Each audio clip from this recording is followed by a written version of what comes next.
దేవుని పరిశుద్ధమైన నామమునకు మహిమ కలుగును గాక. నిత్యజీవపు మాటలు అనే కార్యక్రమాన్ని వీక్షిస్తున్న మీ అందరికీ క్రీస్తు పేరట వందనాలు తెలియజేస్తున్నానండి.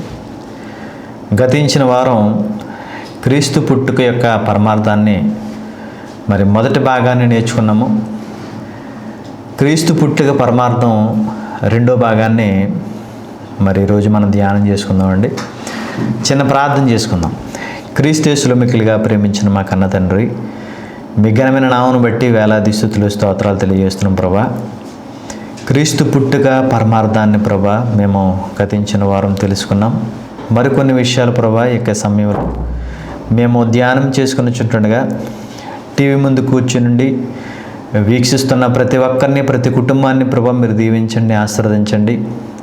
నైనా క్రీస్తు యొక్క పరమార్థాన్ని తెలుసుకుని ప్రభా మీరుండే మహాలోకానికి ప్రభా మేమందరం చేరగలిగే భాగ్యాన్ని, నిత్యజీవపు మాటలు ధ్యానిస్తున్న ప్రభు మమ్మల్ని అందరినీ దీవించి ఆశీర్వదించమని క్రీస్తు వారి పేరటి ప్రార్థనని వేడుకొనిచున్నాను మా పరమ తండ్రి, ఆమేన్. ప్రభునందు ప్రియమైన దేవుని వల్లరా, గతించిన వారం క్రీస్తు పుట్టుక యొక్క పరమార్థంలో యేసుక్రీస్తు వారు పాపుల కొరకు వచ్చారని, నశించిన దానిని వెతక రక్షించడానికి, ఇకపోతే మరణ భయము ప్రతి మనిషికి ఉన్నదని, ఆ మరణ భయాన్ని పోగొట్టడానికి, సాతానుని మరణము ద్వారా నశింపజేయటానికి వచ్చాడని గతించిన వారం మనం నేర్చుకుని ఉన్నాం. క్రీస్తు పుట్టుక పరమార్థంలో రెండో భాగాన్ని మనం వీక్షిస్తున్నాం. ప్రపంచ చరిత్రలో క్రీస్తు పుట్టుక చాలా ప్రాధాన్యమైనది. ఎందుకంటే ప్రతి మనిషి పుట్టుక వేరు, క్రీస్తు పుట్టుక వేరు. ప్రతి మనిషి కూడా తల్లిదండ్రుల గర్భాల ద్వారా జన్మిస్తే, యేసుక్రీస్తు వారు కేవలము పురుషుని ప్రమేయం లేకుండా కన్యక గర్భం ద్వారా పుట్టడం అనేది ఇది చాలా ప్రాముఖ్యమైన విషయం. పరలోకములో ఉండవలసిన యేసుక్రీస్తు వారు, పరలోకములో దేవుని కుడిపార్శ్వమున ఉండవలసిన యేసుక్రీస్తు వారు పరలోకాన్ని విడిచిపెట్టి భూమి మీదకి రావటం అనేది ఇది చాలా గొప్ప విషయం. ఇకపోతే యేసుక్రీస్తు వారు భూమి మీదకి రావటానికి ఎన్నో ప్రధానమైన కారణాలు బైబిల్ గ్రంథంలో మనం చూస్తామండి.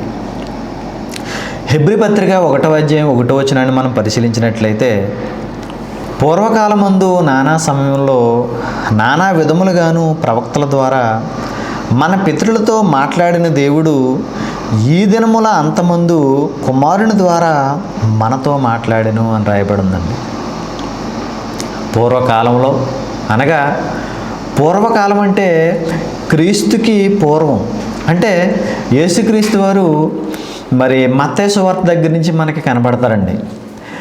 దానికి ముందు పుస్తకం పాత నిబంధనలో ఆఖరి పుస్తకం అయినటువంటి మలాకీ గ్రంథం, అనగా మలాకీ ప్రవక్త. ఆ మలాకీ ప్రవక్త నుంచి వెనక్కి వెళ్ళిపోతే ఎంతమంది అయితే పెద్ద ప్రవక్తలు, చిన్న ప్రవక్తలని పిలువబడుతున్నారో, ఈ ప్రవక్తల ద్వారా ఆనాటి జనాంగంతో దేవుడు మాట్లాడాడంటండి. దేవుడు తన పిల్లలతో మాట్లాడటానికి మధ్యవర్తి ఎందుకు అవసరం చెప్పండి? దేవుడు ఆదాము అవ్వల దగ్గరికి వచ్చి ప్రతి చల్లపూట వారితో మాట్లాడినట్టుగా ఆదికాండంలో మనం చూస్తామండి. తర్వాత దేవుడు మనుషులతో ఆదాము అవ్వలతో మాట్లాడటం మానేశాడు. ఎందుకు మాట్లాడటం మానేశాడంటే, మనిషి దేవుని మాటని అతిక్రమించి పాపం చేశాడు కనుక. అంటే దేవుడు పాపం చేసిన వారితో మాట్లాడ్డా అంటే మాట్లాడ్డానే దేవుని యొక్క వాక్యం మనకు బోధిస్తుంది. తన పిల్లలు దేవునితో మాట్లాడాలి అంటే మధ్యవర్తి అనేది ఒకరు ఉండాలి. అందుకే పూర్వకాలంలో దేవుని ప్రజలతో మాట్లాడినప్పుడు దేవుడు ఎవరితో మాట్లాడాడని రాయబడి ఉంది? ప్రవక్తల ద్వారా మాట్లాడేవాడు అంటండి. అంటే ప్రవక్తలు ప్రజల యొక్క బాగోగులు, క్షేమ సమాచారాలు దేవునికి తెలియజేసేవారు.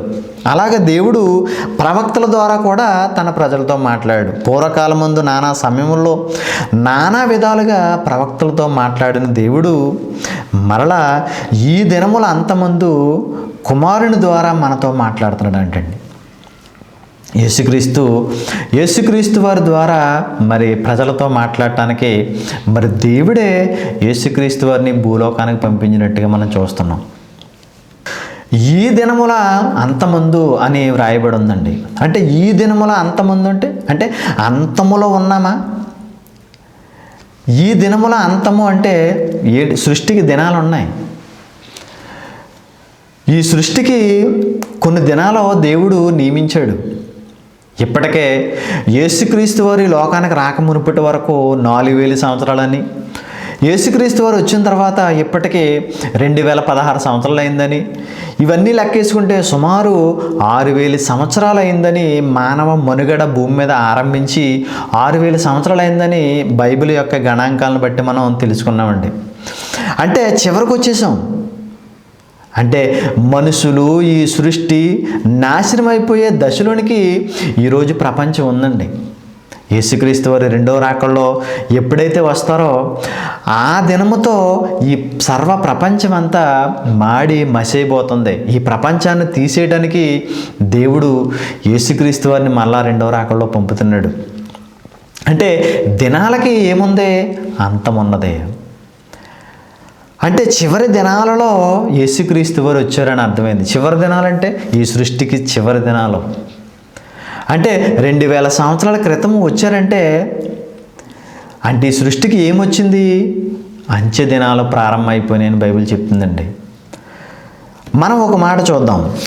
గలతీయులకు రాసిన పత్రిక 4వ అధ్యాయం 4వ వచనంలో ఈ విధంగా రాయబడి ఉంది. అయితే కాలము పరిపూర్ణమైనప్పుడు దేవుడు తన కుమారుణ్ణి పంపాడు.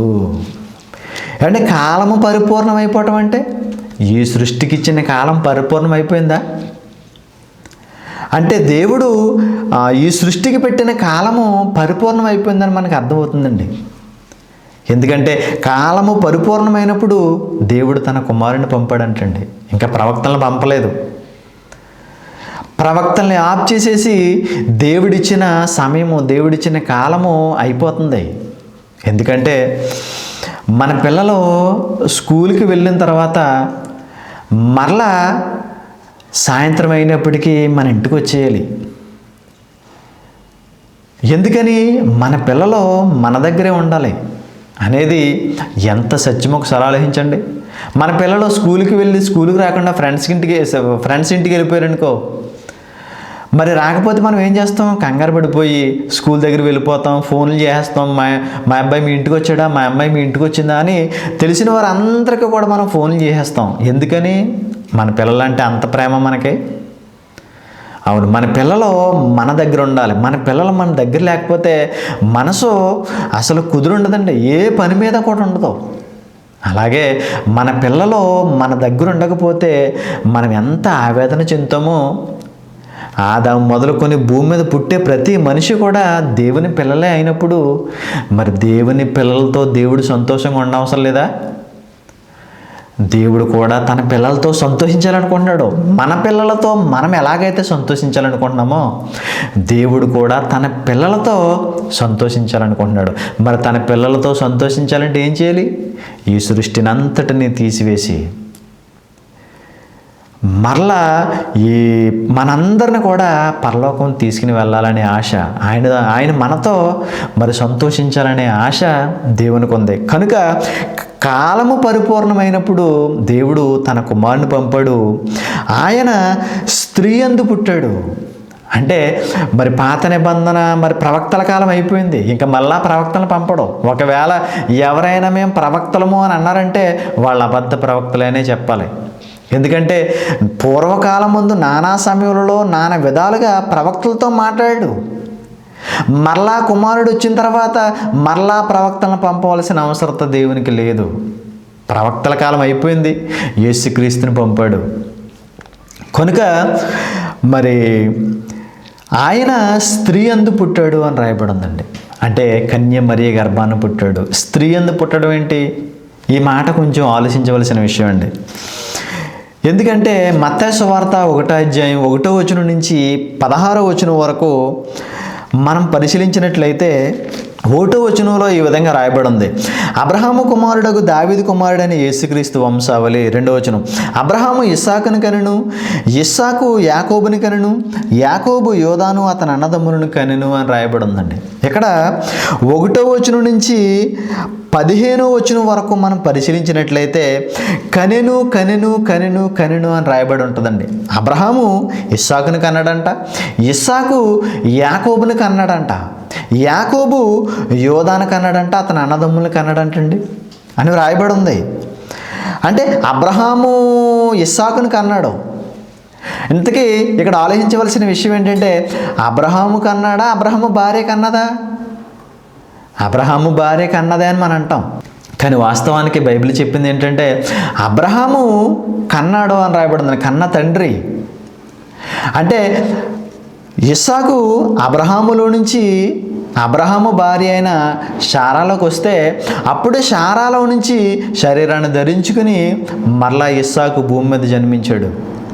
అంటే ఈ లోకంలో ఒక వ్యక్తి పుట్టాలంటే, స్త్రీ కానీ పురుషుడు కానీ ఈ భూమి మీద జన్మించాలంటే తల్లిదండ్రుల యొక్క కలయిక వలన మరి భూమి మీద మనిషి మనుగడ ప్రారంభమవుతుంది అనే నగ్న సత్యం మనందరికీ తెలుసు. కానీ యేసుక్రీస్తు వారు పుట్టుక పురుషుని ప్రమేయం లేకుండా కేవలము మరి కన్య మరియ గర్భాన యేసుక్రీస్తు వారు పుట్టారు అని రాయబడి ఉందండి. 16వ వచనంలో ఏమని రాయబడి ఉందండి, యాకోబు మరియా భర్త అయిన యేసేపుని కనెను. యేసేపుని ఎవరు కన్నారు? యేసేపుని యాకోబు కన్నాడు. యాకోబు మరియా భర్త అయిన యేసేపుని కనెను, ఆమె యందు క్రీస్తు అనబడిన యేసు పుట్టెను. మరియా యందు ఎవరు పుట్టారండి? క్రీస్తు అనబడిన యేసు పుట్టెను అని రాయబడి ఉందండి. 1వ వచనం నుంచి 15వ వచనం వరకు కనెను కనెను కనెను అని రాయబడి క్రీస్తు దగ్గరకు వచ్చినప్పటికీ పుట్టెను అని రాయబడి ఉందండి. అంటే యేసుక్రీస్తు వారు పుట్టడానికి పురుషుని ప్రమేయం లేదు. ఏమండి, ఆయన పరిశుద్ధాత్మ వలన మరి ఈ భూమి మీద జన్మించాడు. ఇక్కడ చాలామంది అపార్థం చేసుకుంటారండి. ఏంటంటే పరిశుద్ధాత్మ వలన పుట్టాడు అంటే మరియకి భర్త పరిశుద్ధాత్ముడనా? కాదండి.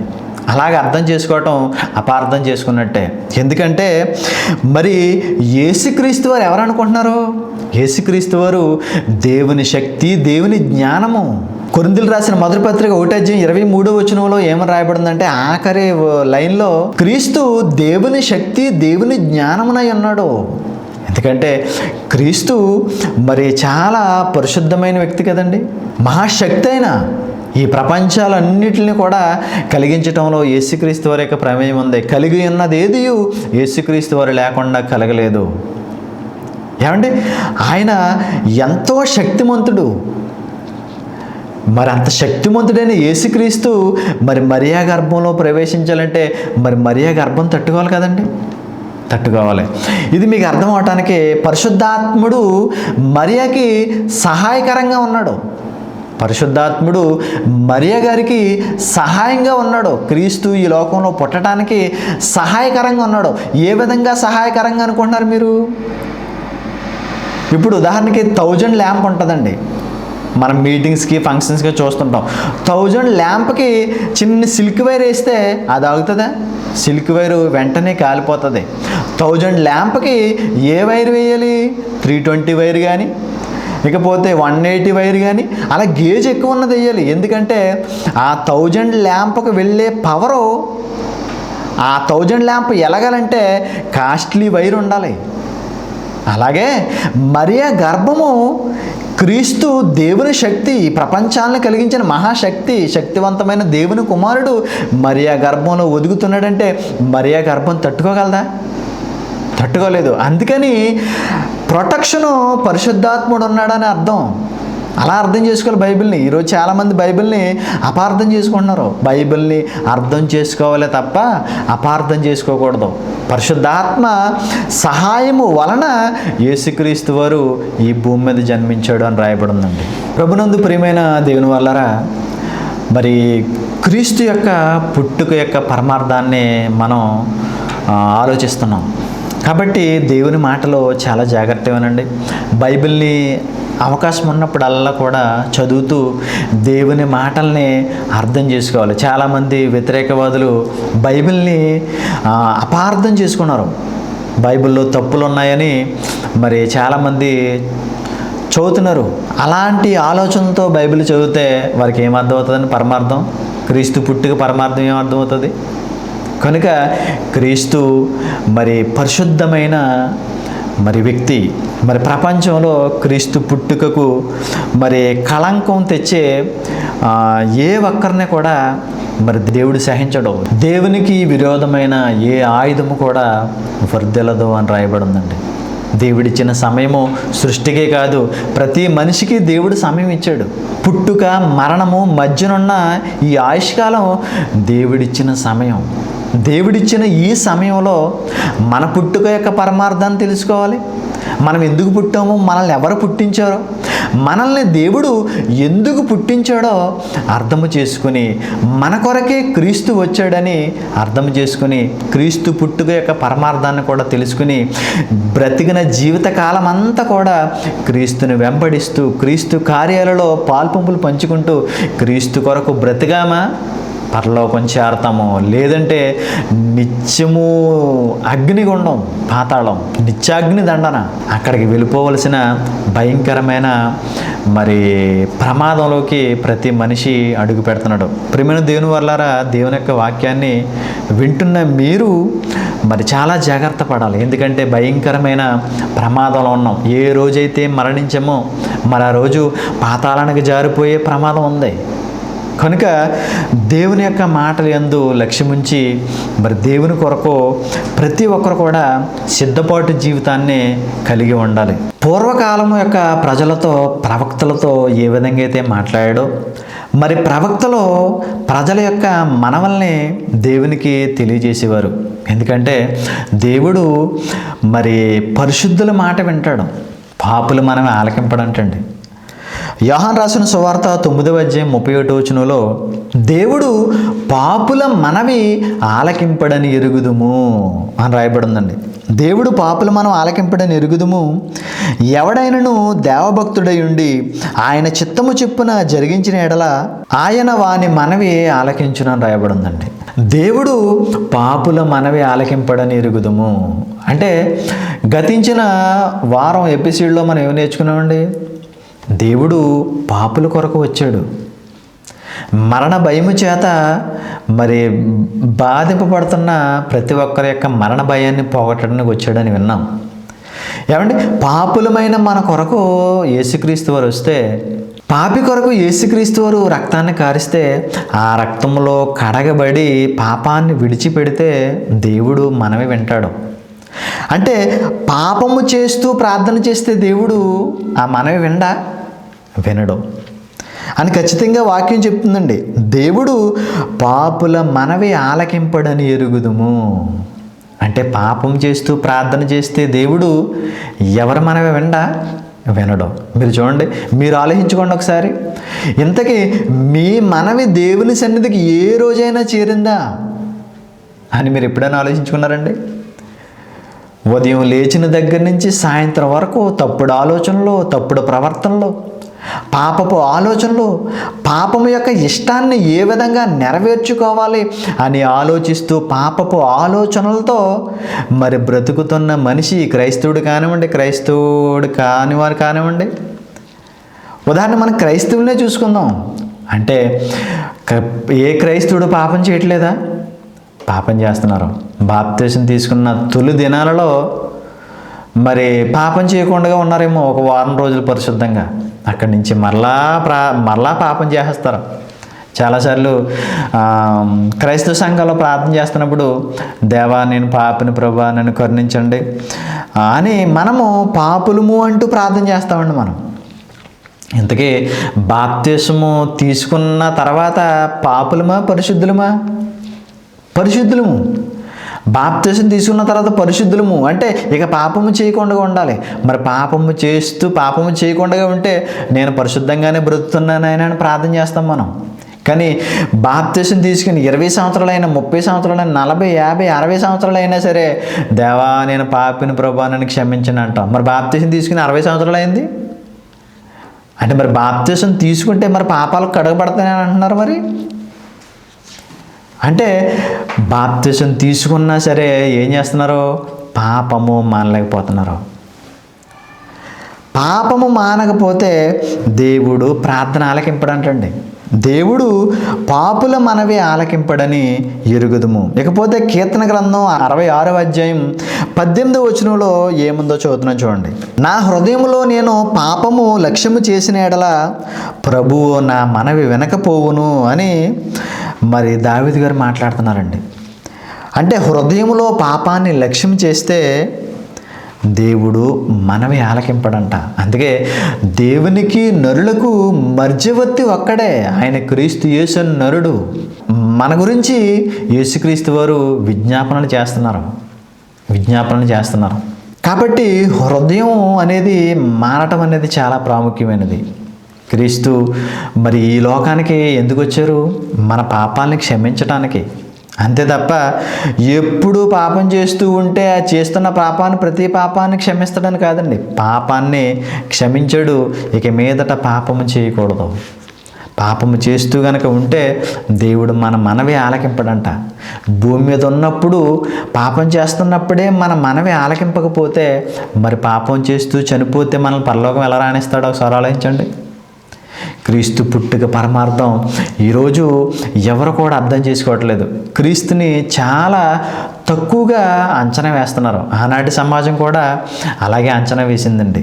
అపోస్తలుడైన పౌలు గారు కొరింథీలో ఉన్న సంఘానికి మరి పత్రికను రాస్తూ ఒక మంచి సందర్భాన్ని వివరించారు.